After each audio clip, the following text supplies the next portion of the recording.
नमस्कार दोस्तों, स्वागत है आपका मेरे चैनल आध्यात्म ज्ञान पीठिका में। पितृपक्ष के अंतिम दिन को सर्वपितृ अमावस्या कहा जाता है।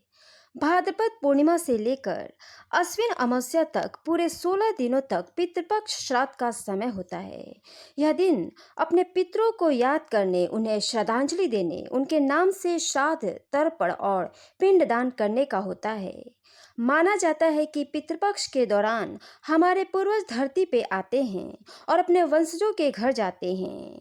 जिन पितरों के वंशज अपने पितरों के नाम से तर्पण और पिंडदान विधि विधान से करते हैं, उनके पूर्वज उन्हें आशीर्वाद देते हैं, जिससे उनके वंशज जीवन में तरक्की और उन्नति करते हैं। पितृपक्ष का अंतिम दिन हमारे पूर्वज के विदाई का होता है।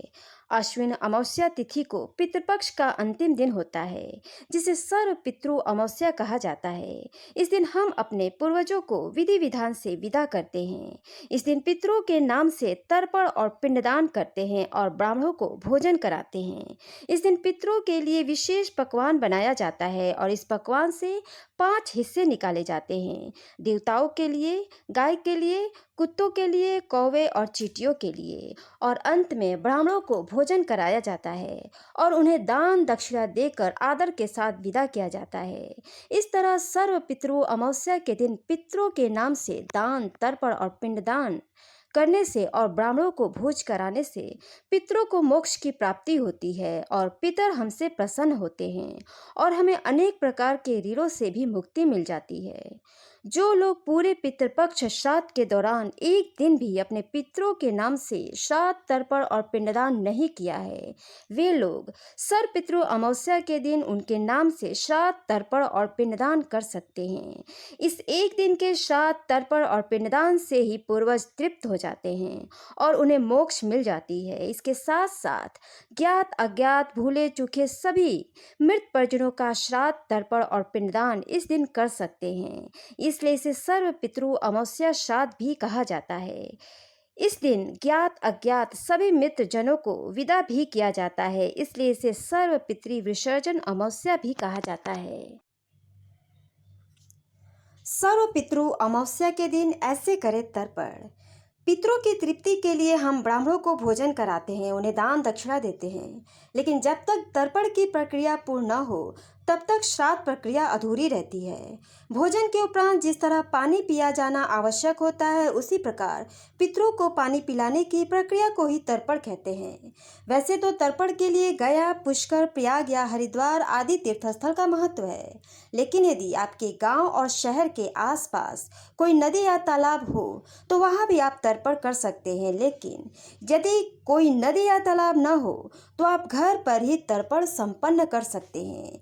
सर्व पितृ अमावस्या है, यानी सर्व पितृ विसर्जन अमावस्या के दिन घर पर ही नहाने के पानी में थोड़ा गंगा जल डालकर स्नान कर ले। इसके बाद पितरों के नाम से तर्पण और पिंडदान करे।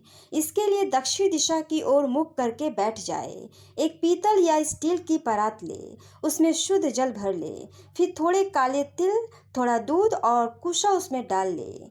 एक दूसरा खाली पात्र भी पास में रखे। अब अपने दोनों हाथों को परस्पर मिलाकर अंजलि बना ले और अंजलि में कुशा भी रखे। अब परात में रखे पानी जिसमें तिल और दूध मिला है, उसे अपने अंजलि में भर ले। अब अंजलि में भरा हुआ जल दूसरे खाली पात्र में छोड़ दे। खाली पात्र में जल डालते समय ओम तृप्यताम कहते हुए जल छोड़े।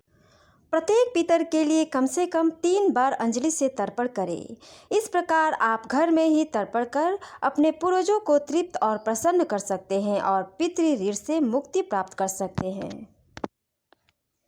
इस बार 2022 में सर्व पितृ अमावस्या 25 सितंबर दिन रविवार को है।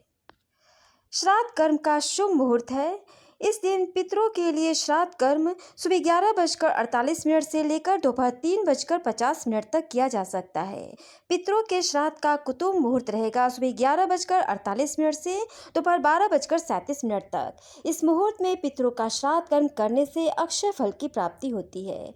रोहिणी मुहूर्त पितरों के श्राद्ध का दूसरा सबसे शुभ मुहूर्त दोपहर 12:37 से दोपहर 1:25 तक है और अपराह्न काल के समय दोपहर 1:25 से लेकर दोपहर 3:50 तक पितरों के लिए श्राद्ध कर्म किया जा सकता है। रात में या संध्या काल के समय श्राद्ध कर्म भूल कर भी न करें। असमय में दिया गया अन्न और जल पितरों तक नहीं पहुंचता है। साय काल या रात्रि में किया गया श्राद्ध कर्म राक्षस का भाग हो जाता है। तो ये रहे साल 2022 में सर्व पितृ अमावस्या के बारे में महत्वपूर्ण जानकारी। नमस्कार दोस्तों।